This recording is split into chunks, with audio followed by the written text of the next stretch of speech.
like that. I appreciate the opportunity to participate with you in a very unique learning experience. I wanted a chance to stretch my own thinking, and I simultaneously wanted a chance to explore a set of projects that were pretty much, in my mind, about as far as I could go on this edge that Alan Capro set me out on in 1972, which is, when is it art and when is it life, and where do you go to the sort of the edge of that boundary, and your work no longer becomes art, but it is in fact then a social process that is not art. Now, I don't mean to say that art can't be a social process, because obviously it can, but I've seen lots of artists over the years who get so engaged with a particular kind of issue where before you know it, they've transformed it into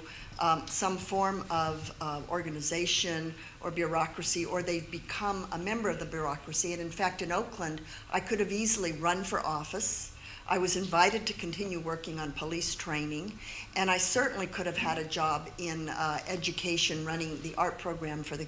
Alameda County Office of Education. And instead, I decided to stop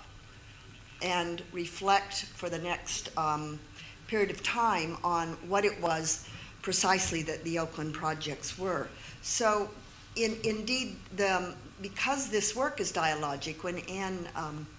and I got together, we began to think about ways to learn that were also dialogic, and she constructed a learning plan that would bring people like Tom and Grant, who are people who have a lot to offer my thinking, bring them together with you all, many of you who are practitioners in the field, who have a lot of questions. When I was going over the transcript of the last session, I found that some of the most critical questions came from the core participants. So that basically what I'm humbled by and excited by simultaneously is this very unique learning opportunity for me to write coming out of a dialogic process where my own thinking is stretched, certainly beyond what it has been for the past several years. So we've agreed